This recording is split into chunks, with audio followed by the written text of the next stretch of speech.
It's time for Lefties losing it, and they've done it now. Daddy's mad. It's bad enough that the president has to deal with lefties losing it on networks like CNN and MSNBC. Networks pumping out lies, hysteria and hate 24/7. But the commander-in-chief was also fed up with an ally and a foe failing to live up to a peace deal. And they all copped it, starting with the lefty media outlets.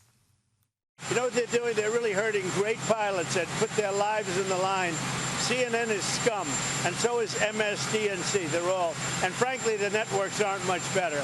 It's all fake news, but they should not have done that. Those pilots hit their targets. Those targets were obliterated, and the pilots should be given credit. They're not after the pilots, they're after me. They want to try and demean. I think CNN ought to apologize to the pilots of the B-2s. I think that MSDNC ought to apologize. I think these guys really, these networks and these cable networks are real losers. You really are. You're real losers. You're real losers. Yes, you are. CNN and MSNBC, or was he calling them MSNDC? Well, frankly, he was just warming up. You're gutless losers. I say that to CNN because I watch it. I have no choice. I got to watch that garbage. It's all garbage. It's all fake news. But I think CNN is a gutless group of people, and the people that run it, nobody even knows it's been sold so many times. But the people that run it ought to be ashamed. MSDNC, a guy named Brian Roberts, he heads it. He's a disgrace. He's a weak, pathetic disgrace. Just fantastic stuff, and well-deserved. I'll show you shortly what inspired that spray, but the president was not done yet. We're going to have a look at one of the greatest moments in Donald Trump's presidency thus far, a moment that will go down in history. And this moment is significant for a number of reasons: the substance of his comments, the manner in which it was delivered, and the confidence it inspired. This is a leader, not a politician. Do you believe that Iran is still committed to peace? Yeah, I do. They violated it, but Israel violated it too. Are you questioning if Israel is committed? Israel, as soon as we made the deal, they came out and they dropped a load of bombs, the likes of which I'd never seen before. The biggest load that we've seen. I'm not happy with Israel. You know, when I say, okay, now you have 12 hours, you don't go out in the first hour and just drop everything you have on them. So I'm not happy with them. I'm not happy with Iran either. But I'm really unhappy if Israel's going out this morning because of one rocket that didn't land, that was shot, perhaps by mistake, that didn't land. I'm not happy about that. You know what? We basically have two countries that have been fighting so long and so hard that they don't know what the they're doing. Do you understand that? Do you have to respond to Iran? Outstanding, outstanding. And that sent a message. There was no forceful retaliation by Israel and none further by Iran for now. And folks from both sides of the political divide appreciated the honesty, the transparency of the moment. But not this blowhard. Let's hear from possibly the dumbest man on British radio, James O'Brien. The aftermath of an attack upon nuclear facilities. And did my ears deceive me? I think what's clear is that Donald Trump doesn't know what the bleep is going on, right? Can we agree on that? No, we can't agree on that, you contemptible simpleton. Just like we don't agree on this defamatory set of lies about the president. Perhaps he will sue LBC like he did ABC. That cost ABC a pretty penny. Yes, it did. How much might this little rant cost James O'Brien's employer? But as it is, it's the self-confessed sex offender who you're cheering for his attitude towards transgender women. It's a self-confessed sex offender, the guy who boasts about grabbing women by their genitals. Did he say he grabbed them without their consent? Pretty sure he didn't say that, James. But let's get back to what had the president ropeable in the past 24 hours. And he was reporting like this. Here is CNN reporting as gospel info leaked to them by some desperate, hacked and anonymous low-level loser from the deep state. If I may quote the press secretary there. essentially looking at the images and looking at what was actually damaged, the Defense Intelligence Agency has assessed that the core components of Iran's nuclear program are largely intact, and that Iran's nuclear program has essentially only been set back by months. Sure, Jan, just months. Nuclear sites bombed to smithereens, just set back a few months. Here is how dishonest CNN can be, how their only objective is to damage Donald Trump. Let's have a look at this presenter, Erin Burnett, first claiming last week that there was no need to bomb Iran's nuclear sites because they were years away from developing a weapon, if indeed Iran even wanted a weapon. This timeline of Iran being a few weeks away from a nuclear bomb is in direct contradiction to CNN's reporting. According to U.S. intelligence assessments, Iran is 3 years away from being able to produce a nuclear weapon if they wanted to. So the facts on Iran getting a nuclear weapon do not bear out the claim at the heart of what has put the world on the verge of world war. World war, hyperbole much? Here is the same activist journalist less than a week later saying the American strikes only put back Iran's nuclear weapon ambitions by a matter of months. Only set back the Iranian nuclear program by months. We got to call it like it is. It's a big deal.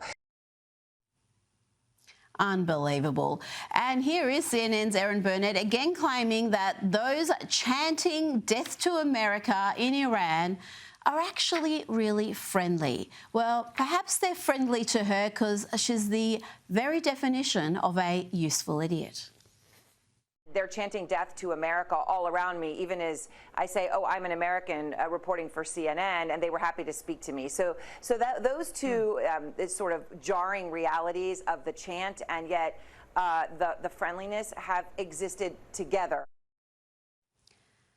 No wonder Donald Trump gave the media outlets another big serve earlier today during this press conference at The Hague. You have some great reporters, but you have scum. CNN is scum. MSDNC is scum. The New York Times is scum. They're bad people. They're sick. And what they've done is they're trying to make this unbelievable victory into something less. As I said, Donald Trump will be speaking shortly from the NATO summit in the Netherlands. We did hear from the president earlier today, just a few hours ago, with NATO Secretary-General Mark Rutte, and the Secretary-General had nothing but praise for the president. I just want to recognize your decisive action on Iran. Thank you. You are a man of strength, but you're also a man of peace. And the fact that you are now also successful in getting this ceasefire done between Israel and Iran, I really want to commend you for that. Now, NATO countries are expected to endorse higher defence spending with a goal of 5% of GDP being devoted to defence. I've been asking them to go up to 5% for a number of years, and they're going up to 5%. That's a big, from 2%. And a lot of people didn't even pay the 2%. So I think it's going to be very big news. NATO is going to become very strong with us. Let's bring in Newsweek's senior editor-at-large and Article 3 senior project counsel, Josh Hammer. Josh, it looks like the red carpet has been rolled out for the president. We're not hearing any more nonsense about the president being a threat to NATO. He only ever wanted the NATO partners to pull their weight and spend more on defence, and they're agreeing to do that. Yeah, Rita, it's hard from my perspective to not distance or it's hard to separate this red carpet rollout that the president is currently receiving over in The Hague. It's hard to distance that from Operation Midnight Hammer in Iran. And I'll explain that for the following reason, which is that was an unmitigated reminder, I think, to NATO, to the Western world, to the free world, use whatever verbiage you would like. It was an unmitigated reminder that America is still here. America is still here, and America still means business on the world stage, and America is still going to assert its priorities in XYZ ways there. To me, these two things are actually directly related. I mean, think back to J.D. Vance's speech at the Munich Security Conference back in February there. The Europeans were not particularly pleased with a lot of what J.D. Vance had to say. You you compare and contrast that back in February to this red carpet now with the NATO summit now there, it seems to me like the Europeans and NATO at large are starting to wake up and remember that America is still the big elephant in the room. But to your point, yes, it's really not a particularly big ask, is it, that these countries contribute to their own national defense? That is the basic MAGA, America First, nationalist, realist perspective as to geopolitics and foreign relations in general. Donald Trump does not want these various independent nations, let alone the European Union as a collective bloc. He doesn't want them to be far-flung American provinces or satrapies of the global American empire. He wants them to be free, independent, and flourishing nation states. And the only way that they can do that is if they contribute sufficiently to their own self-defense. The final thing I'll say is that this is all kind of part of a long-term plan for the United States to ideally shift its resources to the Indo-Pacific, which is a long time in the making there to deal with our number one threat, the Chinese Communist Party. The goal here is to try to build up the European powers to take care of their own backyard, namely Vladimir Putin and the Kremlin. Now, Josh, we also heard from Marco Rubio earlier today, and he is none too happy with some anonymous deep state hack trying to undermine what Operation Midnight Hammer achieved. Now, anything in the world can be rebuilt, but now we know where it is. And if they try to rebuild it, we'll have options there as well. But all this leaker stuff, these leakers are professional stabbers. That's what they are. They go out and they read this stuff, and then they tell you what it says against the law, but they characterize it for you in a way that's absolutely false. There's no way Iran comes to the table if somehow nothing had happened. This was complete and total obliteration. Josh, what of this report that claims that Iran's nuclear program has only suffered a minor setback?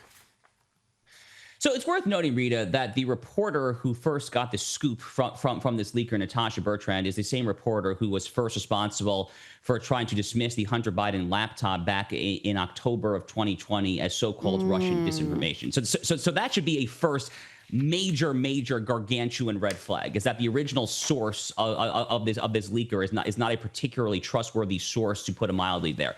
But I think what's happening here, Rita, is you have a lot of people in the deep state of the intelligence community in the United States that are not merely probably sympathetic towards the Iranian regime, are not merely hostile and opposed to America's ally Israel. They're probably opposed to the United States itself. They're definitely opposed, a lot of these deep state bureaucrats and the intelligence community, they're definitely opposed to President Donald J. Trump. So if you're trying to undermine and throw Donald J. Trump under the bus, what is the easiest way to do so other than to dismiss this spectacular military operation and say that Amelia just set it back by a few months?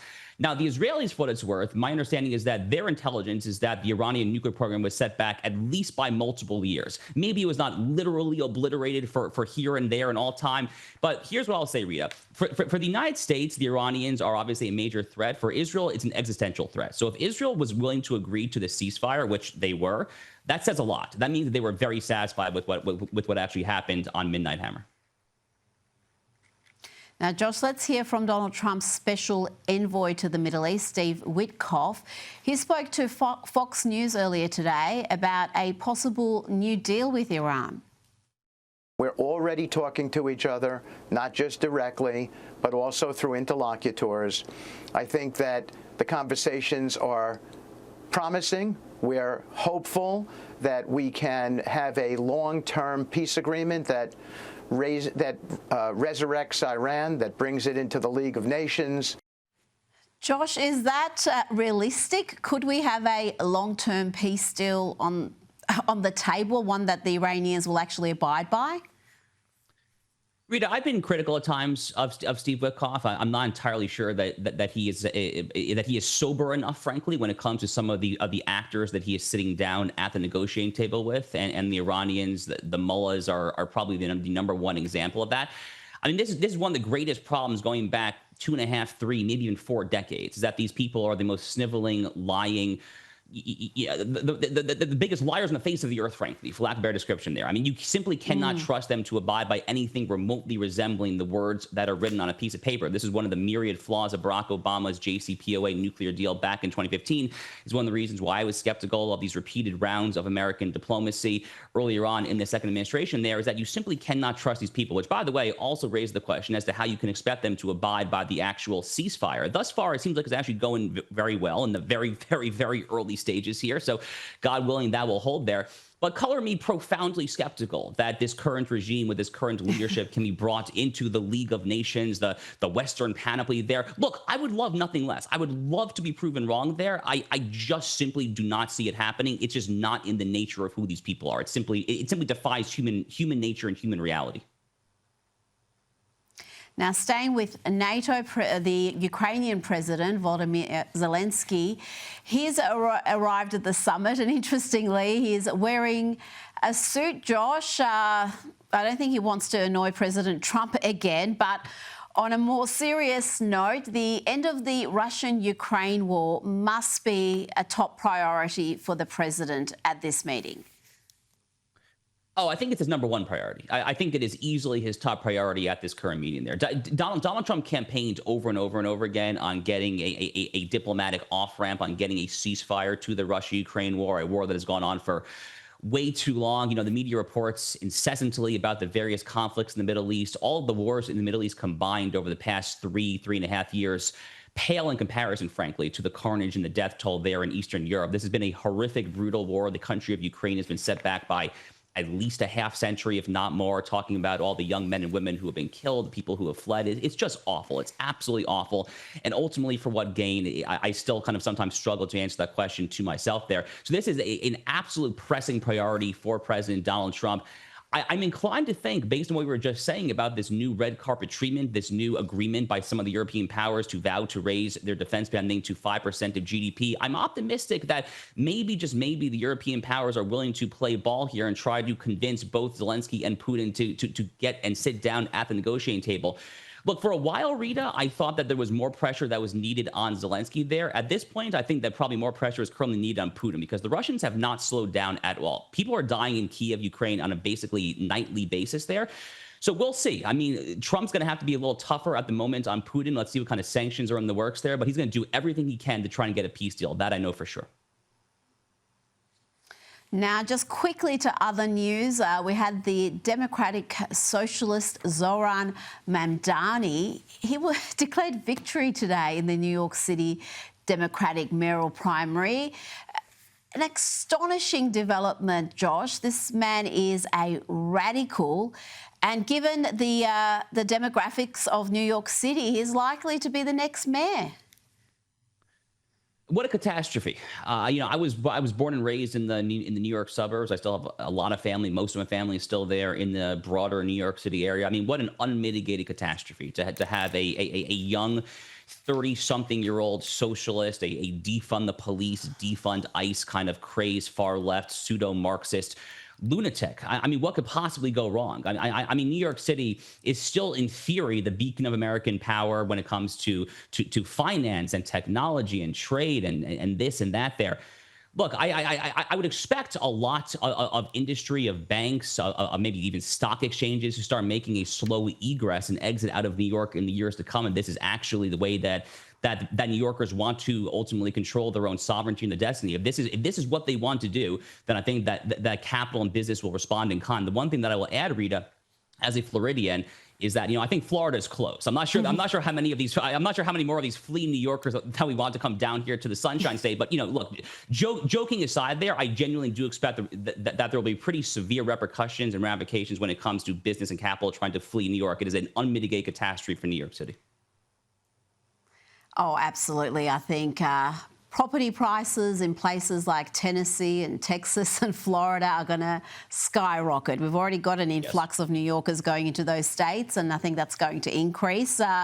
But just on this particular character, he appears to have a bit of the Kamalas about him. Have a listen to this. On the subject of trust, you've adopted different speaking accents in different scenarios. But they go to their local bodega. Is there one that's real and one that's affected? What I would say is, as any immigrant knows, having been born in Kampala, Uganda, and then raised in South Africa and moving here when I'm 7 years old, is there are different parts of my life. Worldwide tour is a worldwide tour is a worldwide tour. Mamdani was talking about a worldwide press tour back when he was a rapper. Bring the flavor to the fish, bring the flavor to the rice. In a Disney movie directed by his mother. Nepotism and hard work goes a long way. Josh, I am lost for words.